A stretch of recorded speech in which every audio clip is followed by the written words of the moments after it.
తెలుగు రాష్ట్రాల్లో అతిపెద్ద lift manufacturer lifts ట్రై.com dealership కూడా ఇవ్వబడును.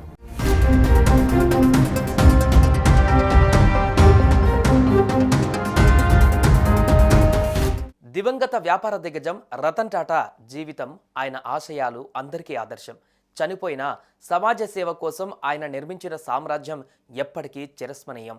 ఆయనకున్న వేల కోట్ల ఆస్తిని పనివారికి, పెంపుడు కుక్కలకు ఇస్తూ వీలునామా రాసిన ఘనత ఆయనది. అలాంటి రతన్ టాటా ఓ రహస్య వ్యక్తికి తన ఆస్తిలో 500 కోట్లు ఇవ్వాలని వీలునామా రాశాడట. తాజాగా బయటపడ్డ ఆ వీలునామా చూసి ఆయన సన్నిహితులే ఆశ్చర్యపోయారు.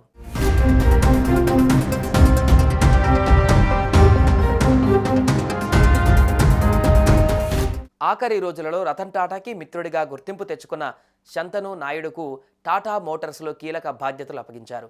ఆయన కంపెనీలో general manager and strategic initiatives హెడ్గా నియమితులయ్యారు. ఈ విషయాన్ని తానే స్వయంగా తన లింక్డ్ఇన్లో వెల్లడించారు.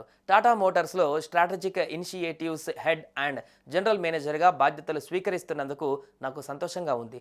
నా తండ్రి తన తెల్లటి చొక్కా, నేవీ ప్యాంటుతో టాటా మోటార్స్ ప్లాంట్ నుంచి ఇంటికి నడిచి వచ్చేవారు. ఆయన కోసం నేను కిటికీలో నుంచి చూస్తూ ఉండేవాడని, ఆ సంఘటన నాకు ఇంకా గుర్తుంది అని శంతను నాయుడు తన లింక్డ్ఇన్లో రాశారు.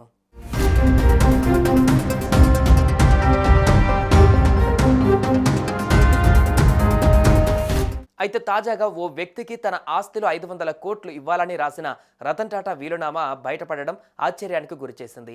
ఆ రహస్య వ్యక్తి జంషెడ్పూర్కు చెందిన ట్రావెల్స్ వ్యాపారవేత్త మోహిని మోహన్ దత్తా అని మీడియాలో కథనాలు వస్తున్నాయి. మోహన్ దత్తా 6 దశాబ్దాలకు పైగా రతన్ టాటా దగ్గర నమ్మకంగా పనిచేశారు. తాజ్ గ్రూప్ ఆఫ్ హోటల్స్లో భాగమైన తాజ్ సర్వీసెస్తో 2013 నుంచి మోహన్ దత్తాకు చెందిన స్టాలియన్ ట్రావెల్స్ ఏజెన్సీ కలిసి పనిచేస్తుంది. టాటా గ్రూప్నకు చెందిన అధికారులు తెలిపిన వివరాల ప్రకారం మోహన్ దత్తా టాటా కుటుంబానికి చాలా సన్నిహితంగా ఉండేవారు. రతన్ టాటా మరణించినప్పుడు దత్తా ఆయనతో ఉన్న అనుబంధం గురించి మాట్లాడుతూ రతన్ టాటా 24 ఏళ్ల వయసు ఉన్నప్పటి నుంచి తనకు తెలుసునని అన్నారు. తాను జీవితంలో ఎదగడానికి ఆయన ఎంతో సాయం చేశారని గుర్తు చేసుకున్నారు.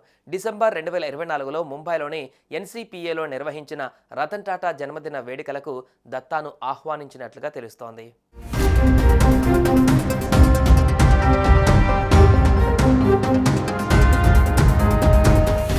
సుమన్ టీవీలో మీ పర్సనల్ అండ్ బిజినెస్ ప్రమోషన్స్ కోసం కింది నెంబర్కి కాంటాక్ట్ చేయండి.